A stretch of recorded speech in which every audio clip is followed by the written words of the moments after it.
અમદાવાદમાં સાબરમતી નદીમાં પૂજા સ્થળ પાસે જળકુંભીને દૂર કરવાની કાર્યવાહી કરવામાં આવી। અમદાવાદ મ્યુનિસિપલ કોર્પોરેશનની ટીમ દ્વારા આ કાર્યવાહી કરાઈ। કોર્પોરેશનની સ્ટેન્ડિંગ કમિટીના ચેરમેન દેવાંગ દાણીએ જણાવ્યું કે નદીમાં સફાઈ કામગીરી કરવામાં આવી હતી।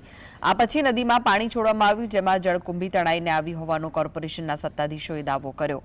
અત્યાર સુધીમાં 54 ટન જેટલી જળકુંભી નદીમાંથી દૂર કરાઈ છે।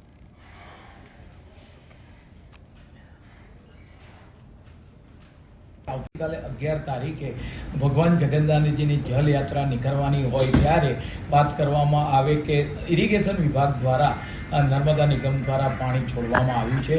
હાલ નદીની જે સપાટી છે રિવરફ્રન્ટમાં 134 મીટર જેટલી સપાટી એ રાખવામાં આવી છે, પરંતુ તેની સાથે સાથે જલકુંભી પણ વ્યાપક માત્રામાં પાણી સાથે તણાઈને આવે છે અને સાબરમતી રિવરફ્રન્ટ પર સમગ્ર જગ્યાએથી હાલ 4 મશીનો દ્વારા હાલ જળકુંભી દૂર કરવાની પ્રક્રિયા ચાલુ છે।